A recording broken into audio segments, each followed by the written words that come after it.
our Lord Jesus Christ, who has fathered us.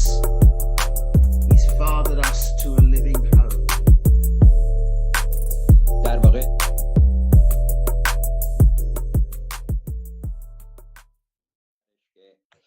به ما امید زندگی رو میده و همچنین امید زندگی به کسانی که براشون نامه نوشته بود رو داره اعلام میکنه. Hello, Amir. Anyway, I must stop saying hello to people. Chaba tells me off because it messes up his video. Please give me time in short form, please, if you don't mind. Raja. Hello, Raja. Hi, Amir. Hi. So hope, sorry, Majid, hope is about the future.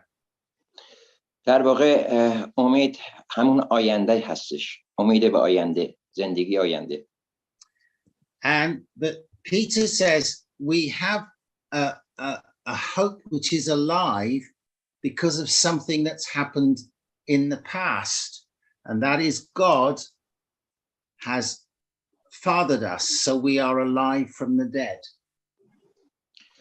در واقع امید تنها وسیله‌ای هستش که ما رو نسبت به گذشته روشن میکنه و ما رو به آینده امیدوار میکنه و همچنین اینکه ما بتونیم به خداوند متوسل بشیم.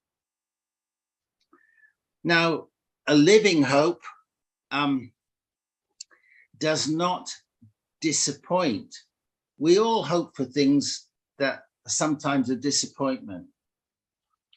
در واقع امید به زندگی به ما این در واقع کمک رو میکنه که ما مایوس نشیم و امیدوار باشیم به آینده.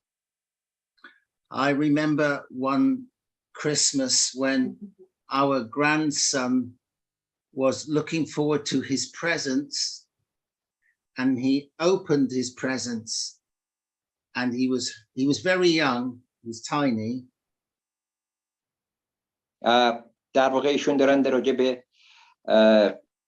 نوه‌شون صحبت میکنن که کوچک بودن و در یک کریسمسی براشون جشنی گرفته بودن و منتظر اون هدیه و کادویی بودن که بهشون بدن. And he had a hope. He was hoping that when he opened the present, he was hoping the present would be chocolate. اوکی. در واقع میگن که ایشون امیدوار بودن که یعنی در واقع نوه‌شون امیدوار بودن که اگر این کادو رو باز میکنم یک شکلات باشه. به امید این شکلات میخواستن این در واقع چیزشون رو باز کنن، جعبه‌شون رو باز کنن. But when he opened the present, the first thing he said was, not chocolate. موقعی که در رو باز کردش گفتش که خب اینجا که دیگه شکلاتی وجود نداره. در واقع امید اولشون شکلات بوده. So we've all hoped for something which has disappointed us. But this living hope of Jesus Christ cannot disappoint. در واقع امید به زندگی که عیسی مسیح به ما یاد داده هیچ وقتی ما رو مایوس و نگران و ناامید نخواهد کرد. So hope is in the future. It's yet to happen. So, and we have a living hope because of something that has happened. We've been born of the Spirit of God, made alive by the Spirit of God, spiritually. در واقع امید به زندگی همیشه وجود داره چون ما از تجربه‌ای که از گذشته داریم که ما در واقع در مسیح مردیم و بعد امید پیدا کردیم به امید آینده و امید به زندگی جدیدمون. Most of this letter is not about the past. It's not about the future. Most of the letter is about where we are now as Christians. در واقع این نامه راجع به گذشته کاری نداره، راجع به آینده هم صحبتی نمیکنه، بلکه میخواد نشون بده که کجا ما قرار داریم. در جایگاه ما در حال حاضر. And we've looked at the ways in which the pictures Peter uses to help us understand where a Christian is. He says we're strangers. He says we're living stones. در واقع پولس ببخشید پیتر داره اینجا اعلام میکنه که ما جایگاهمون در کجا قرار داره و اون چیزی رو که به عنوان ما دنبالش هستیم چجوری میتونیم به دست بیاریم. He explains that in this world Christians are God's people in a generation without God, in a world which does not know God.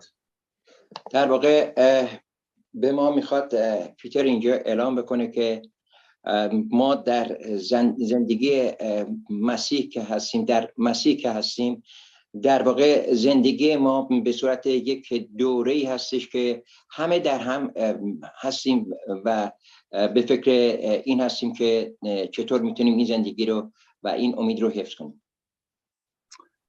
And he says the church of Christian people is God's own chosen people, his special people. در واقع آدم‌ها و انسان‌هایی که الان جزئی از کلیسا محسوب میشن کسانی هستن که در واقع خداوند اونها رو انتخاب کرده. The old translation we use, Majid, this is difficult to translate, but the old translation is a bit unfortunate. It calls the church, it calls God's people his own peculiar people. Sorry, I don't understand it. Okay, that's okay. Okay. But I understand what you mean, and I can say that if you don't mind. Please. اوکی در واقع ایشون یه لغتی رو به کار بردن که در زمانهای گذشته استفاده می شده ولی الان شکل دیگری پیدا کرده و راجع به اون صحبت میکنه. And Peter does tell us how to live as God's people, as godly people in this present world. در واقع به ما داره یاد میده که ما به عنوان بندگان خدا و یا انتخاب شده خدا یا ایماندارا چطوری زندگی بکنیم در عصر حاضر و ادامه بدیم. He tells us that we should be prepared to serve. We should not be defiant people. We should be prepared to serve and to submit to one another. در واقع به ما داره میگه که ما باید یاد بگیریم که چجوری به هم خدمت بکنیم و این خدمت رو چجوری نشون بدیم به مؤمنانمون، ایماندارامون. And he also, we looked last week how he warns us. He says you might have to suffer. Life is wonderful as a Christian, but not always easy. ما به عنوان ایماندارا باید بدونیم که زندگی آسان نیست. ما همه مطمئناً به نوعی داریم در رنج و سختی به سر میبریم ولی زندگی ادامه داره. Now we are told in the New Testament that every believer has a joy in his heart that nobody can take away. در واقع در عصر جدید به ما به عنوان مسیحیت به ما یاد داده شده که ما این محبت و لذت رو باید در قلب هامون داشته باشیم. I was talking to somebody this morning who has been in prison because of what they believed. من امروز صبح با کسی صحبت می‌کردم که به خاطر ایمانش و به خاطر باورش به مسیحیت در زندان بوده. So people can take your freedom, they can take your things you own, they can take a lot of things from you, but they can't take what's inside you. در واقع اون آدم ها، اون مردمی که در واقع ممکنه که همه چیزتون ازتون بگیرن، حتی شما رو زندان هم بکنن، اما اون چیزی که نمیتونن ازتون بگیرن اون باورها و اون چیزی هستش که در قلبتون احساس میکنید نسبت به مسیح. If we have this living hope, they can take our money, they can take our clothes, they can take our possessions, they can even take our life, but they can't take a living hope. در واقع اون آدم ها میتونن همه چیز ما رو بگیرن، حتی لباسمون رو، حتی پولمون رو، حتی هر چیزی رو که در اختیار داریم رو از ما بگیرن، اما نمیتونن از این باور ما و این ایمان ما رو از ما بگیرن. حتی ممکنه که ما کشته بشیم در این راه. Peter does warn us that we may have to suffer for a little while. و اون میگه که ممکنه شما برای یه مدت زمانی رنج و زحمت بکشید. And that the reason is that our hope is Jesus and the light of the world, but the darkness that's in the world hates the light and they kill Jesus. هللویا.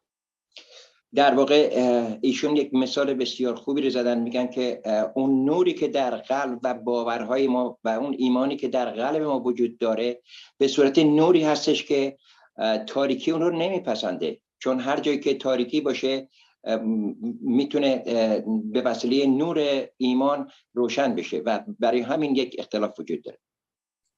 Now what we looked at last week was that even Jesus said himself that God was glorified as he suffered. That's what Jesus said about his own suffering when he went to the cross. He said, God is glorified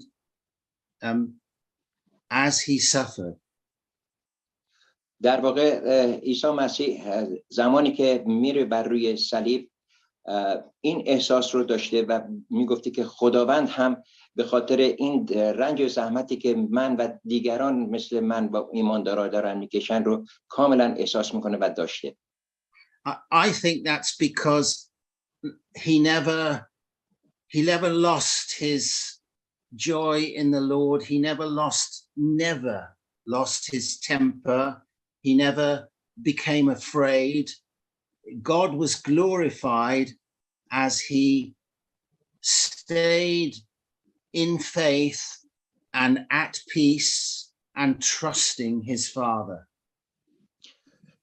عیسی مسیح هیچ وقتی نگران چیزی نبوده، چون اون به خاطر جلال خداوند تونسته بود این رو در قلب خودش احساس بکنه و به هیچ عنوانی از هیچ چیزی نگران نبوده. So for a little while, Jesus suffered, but he suffered in the hope of his resurrection and your resurrection too.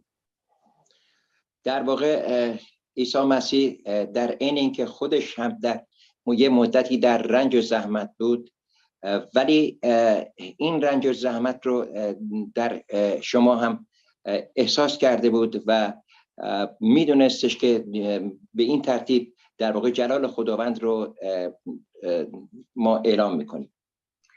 Jesus himself had a hope. He had a hope, and he had a hope that you and me would be a part of his glorious body, the church. عیسی مسیح این امید رو داشت که ما در واقع جزئی از کلیسا بشیم و جزئی از ایمانداران بشیم که به خداوند متصل شیم. Now, Peter finishes his letter by saying, Well, if you have to suffer a little while, okay, but it is temporary. در پایان نامه اعلام میکنه که ممکنه شما برای یه مدتی در رنج و زحمت باشین، ولی این یک مدت طولانی نخواهد بود و موقته. The hope before us is everlasting. We have a brother who today has entered into everlasting joy. His sorrows finished. He's with God. در واقع تأسف و نگرانی ها از لحظه‌ای که ما به عنوان برادران ایمان میاریم تموم میشه و ما به اون جلال شکوه خداوند نزدیک میشیم. So we're going to read a passage from the Bible. Majid, I haven't asked anybody. I like to see if anybody wants to read. We're going to read from 1 Peter chapter 5 and verse 6. دوستان اگر کسی الان آمادگیش داره که